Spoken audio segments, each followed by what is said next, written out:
Hello and a very warm welcome. This is doctor Gulyasha Bhatti. Millions of people जो कि south Asia में रह रहे हैं, चाहे वो पाकिस्तान से है, बांग्लादेश से, इंडिया से, अफगानिस्तान से है, वो उनके लिए यूरोप जो है ना, it's more than a destination, क्योंकि वो गेटवे है उनके लिए अपॉर्चुनिटीज का, सेफ्टी का और फैमिली का के लिए। लेकिन अब हम देखते हैं कि यूरोप की जितनी भी माइग्रेशन की पॉलिसीज आ रही हैं वो इन चीज़ों को रैपिडली चेंज कर रही हैं। यानी ये चेंजेस सिर्फ यूरोप के बॉर्डर से रीशेप नहीं हो रही, बल्कि इसका इफेक्ट जो है वो साउथ एशिया पे बहुत ज्यादा पड़ रहा है, बिकॉज साउथ एशिया से बहुत सारे लोग जाते हैं for for opportunity, work purposes के लिए। अब ये इफेक्ट करती है साउथ एशिया की लाइफ पे भी, यानी वहाँ पे रहने वाले लोग, उनके फ्यूचर, उनके मोबिलिटी पे। जो डायस्पोरा पाकिस्तान से, इंडिया से, बांग्लादेश से, अफगानिस्तान से जाता है, वो बहुत ज़्यादा इफेक्ट हो रहा है माइग्रेशन की पॉलिसी से। हम उसको आज डिस्कस करेंगे। तो यूरोप की जो माइग्रेशन पॉलिसी है, स्पेशली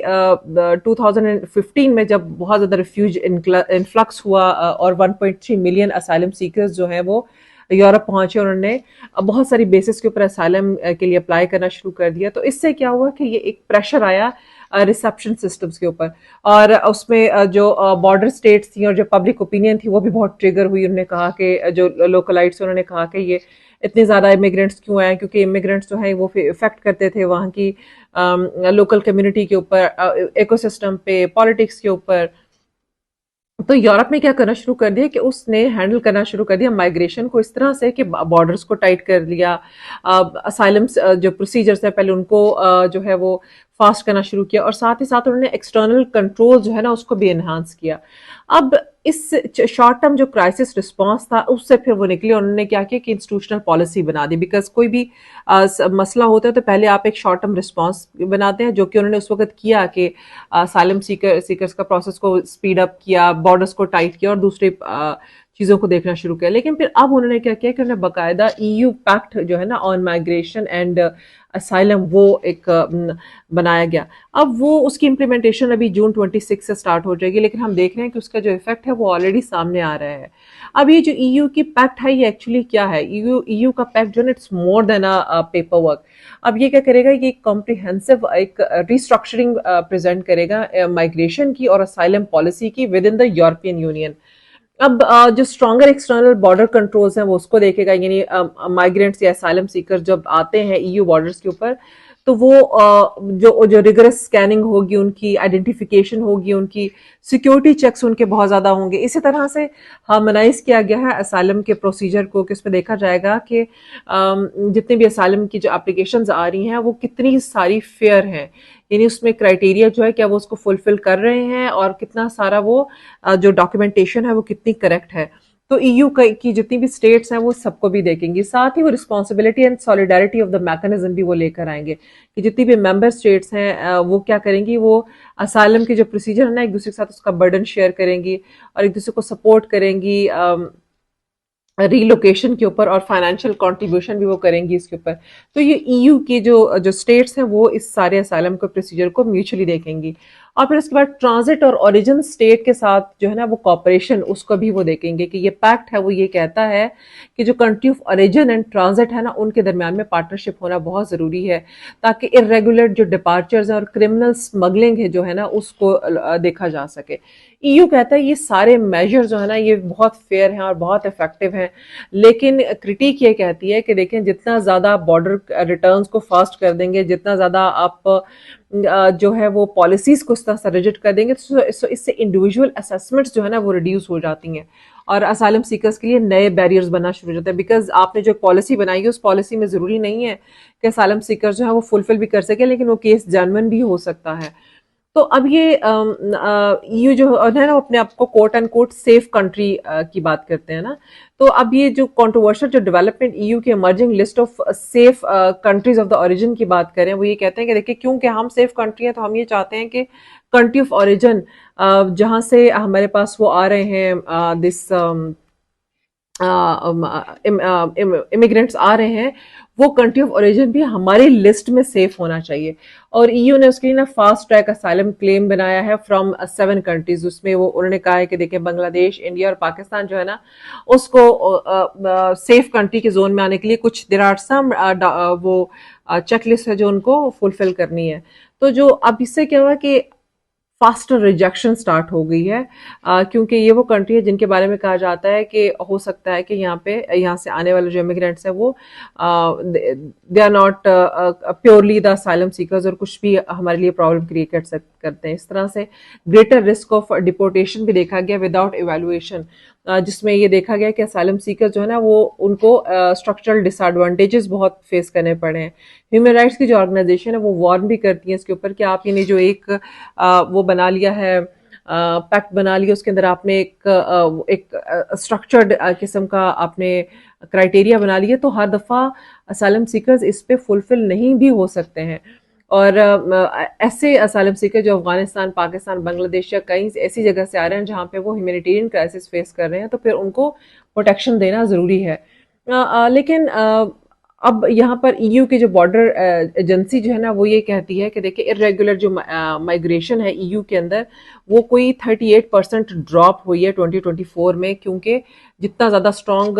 वो उन्होंने पॉलिसीज़ अडॉप्ट की हैं और कॉम्परेशन किया उन्होंने ट्रांजिट स्टेट्स के साथ, इंटरसेप्शन एफर्ट्स उतनी ही ज़्यादा इन्हेंस हुई हैं। अब वो कंट्रीज जैसे फॉर एग्जांपल जर्मनी है, उसमें अगर हम ये देखते हैं तो उसमें इरेगुलर जो अराइवल्स हैं वो ऑलमोस्ट हाफ हो गए हैं, क्योंकि स्ट्रिक्ट एनफोर्समेंट वहाँ पर बहुत ज़्यादा है और broader geopolitical and economic trends वहाँ बहुत ज़्यादा हैं, तो वहाँ पे ये इरेगुलर जो अराइवल्स हैं वो ख़त्म हो गए, ऑलमोस्ट हाफ हो गए। ठीक है, इसी तरह से वो ये कहते हैं कि जितनी ज़्यादा जो aggressive deterrence and pushbacks होगा उतना ज़्यादा हमारे लिए आसानी है कि हमारे पास जो रिफ्यूजीज आएंगे वो फेयर उनका रेशो होगा। और साथ ही वो कहते हैं टाइट कंट्रोल होगा ऑन ह्यूमैनिटेरियन रूट, और फिर सब वो कहते हैं कि रिड्यूस्ड लीगल पाथवे होगा फॉर द असाइलम सीकर। यानी वो ये चाहते हैं कि जो इमिग्रेंट्स जो आ रहे हैं और स्पेशली उन कंट्री से जहाँ पर वो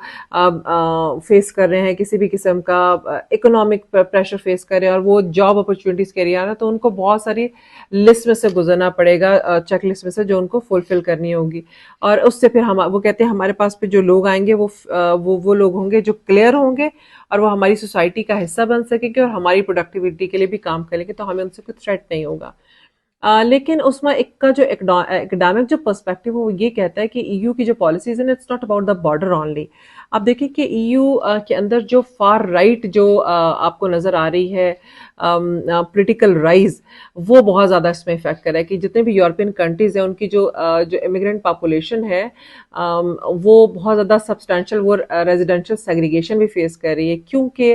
वेस्टर्न और जो नॉर्दर्न यूरोप है उसके अंदर पॉलिटिकल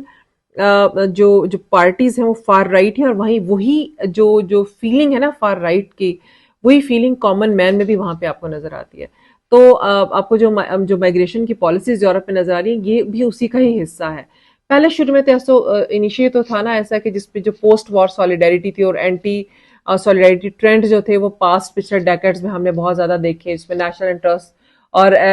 जो पॉलिसीज हमें नजर आ रही थी वो प्रायोरिटाइज करी थी ह्यूमैनिटेरियन रिस्पॉन्सिबिलिटीज के ऊपर, क्योंकि वर्ल्ड वॉर 2 खत्म हुआ तो फिर उसके ऊपर बहुत काम हुआ ह्यूमैनिटेरियन रिस्पॉन्सिबिलिटीज पे। लेकिन उसके बाद फिर आहिस्ता आहिस्ता यूरोप के अंदर हमने देखा कि एक राइज स्टार्ट हो गया ऐसे पॉलिटिकल ऑर्डर या डिसऑर्डर का, जिसके अंदर हमें extremist ideologies, extremist nationalist ideologies नजर आती हैं। ये वो नेशनलिस्ट आइडियोलॉजीज हैं जो कभी कहीं ना कहीं तो हमें फ्रिंज में नजर आती थी, लेकिन अब वो मेन स्ट्रीम का हिस्सा बन गई। अब वो क्या करती हैं, इससे वो इस जो राइट विंग जो पार्टीज हैं इनमें ग्रोइंग एंटी इमिग्रेंट रेटरिक है, और ये ब्रॉडर पब्लिक सपोर्ट भी इनको मिल रही है कि असाइलम जो है ना उसको स्ट्रिक्ट किया जाए, मजीद डिपोर्टेशन के रूल्स जो है वो और स्ट्रांग बनाए जाए। तो उससे इफेक्ट क्या हो रहा है, उससे इफेक्ट ये हो रहा है कि वो सारे मुल्क स्पेशली जो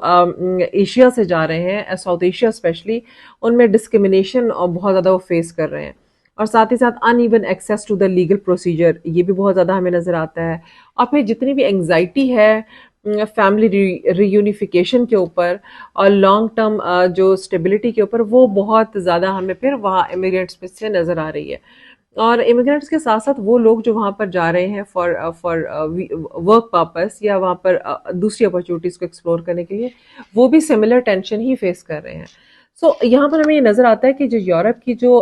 माइग्रेशन की जो पॉलिसी है वो चेंज कर रही है। It's not just about the rule, बल्कि इसके पीछे एक प्रॉपर फिलॉसफी है। और वो फिलॉसफी ये है कि जब भी कोई रिफ्यूजी जाएगा तो उसकी इंटीग्रेशन के लिए ये देखा जाएगा कि क्या वो एक सेफ कंट्री से आ रहा है,